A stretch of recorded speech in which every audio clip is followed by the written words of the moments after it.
Eu sei que muitos de vocês devem se lembrar e conhecer o belíssimo Mirage 3, que é aquele caça em delta que voou aqui na Força Aérea Brasileira e que tem dezenas de abates confirmados nas mãos dos pilotos israelenses. Mas pouca gente sabe que a fabricante do Mirage 3 criou e colocou em voo uma versão de pouso e decolagem vertical. E hoje a gente vai falar sobre essa interessante aeronave aqui no canal Aero1000. Bom, espero que gostem e já aproveita aí para deixar o seu like e se inscreva.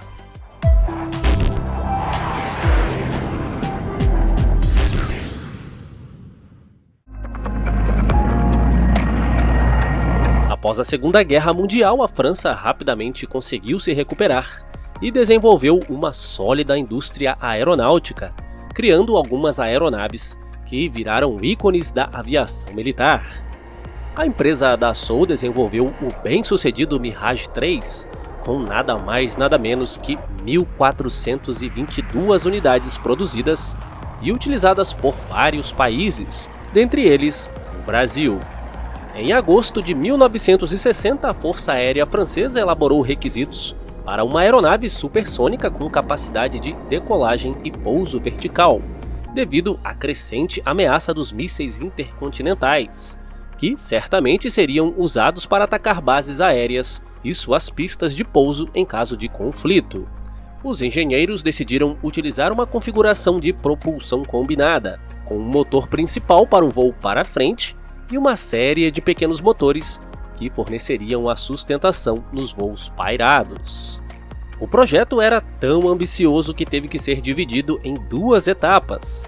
A primeira provaria a viabilidade da configuração em uma aeronave subsônica, que foi chamada Balzac 5, e só depois dessa fase seria implementada a evolução, com motores mais potentes e com o motor principal agora equipado com a chamada pós-combustão, que permitiria o voo à velocidade de até Mach 2, ou seja, 2 vezes a velocidade do som, e que seria chamado de Mirage 3.5, e que teria sido o único avião Mach 2 com capacidade de pouso e decolagem vertical até os dias atuais. Em 1961, o protótipo estava pronto e foram iniciados os testes. O design do avião era praticamente idêntico ao do Mirage 3. A sustentação era fornecida por 8 turbojatos, montados verticalmente 2 a 2 em 4 compartimentos. E por isso havia 4 janelas situadas acima da fuselagem e 4 abaixo, e todas elas, tanto as de admissão quanto dos escapes, eram fechadas totalmente durante o voo normal. Obviamente, esse era um projeto altamente complexo, e os testes foram ocorrendo de forma lenta e gradual, com a primeira decolagem vertical ocorrendo no ano seguinte, em 1962, e com o avião totalmente amarrado por cordas e correntes de aço por segurança. E só em 1963 é que o Balzac realizou a sua primeira transição de voo vertical para o voo horizontal, pousando de forma convencional na pista de pouso, e só meses depois ocorreu o primeiro pouso vertical. Apesar das dificuldades técnicas, o programa avançava, até que no dia 10 de janeiro de 1964, enquanto pousava verticalmente, o sistema de autoestabilização parou de funcionar e o avião se chocou violentamente com o solo, matando o piloto. E como era o único protótipo, a aeronave teve que ser totalmente reparada e os testes voltaram a ocorrer em 1965, até com pilotos dos Estados Unidos, que confirmavam a qualidade do desempenho técnico do avião, mas enfatizavam que a configuração era altamente complexa. E naquele mesmo ano, um outro acidente causou a morte de um piloto norte-americano que conseguiu ejetar, mas que morreu no impacto com o solo. E ao contrário do primeiro acidente, este ocorreu por falha humana.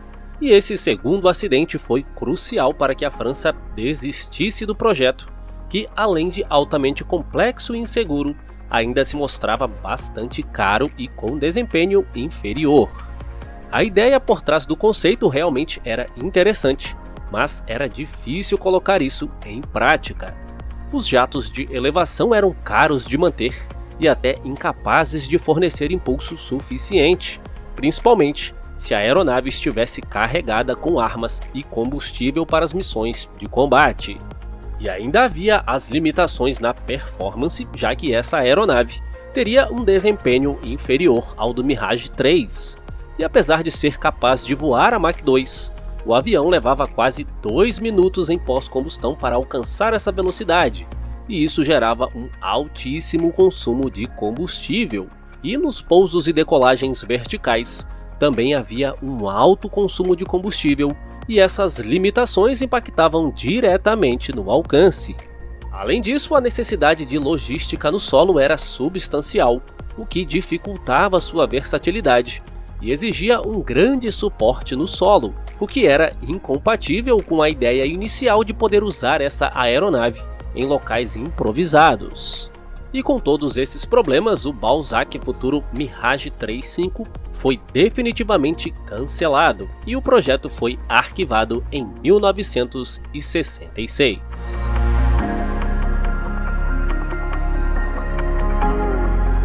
Por hoje era isso, a gente vai ficando por aqui e se você gostou desse vídeo, não esqueça de deixar o seu like e se inscreva.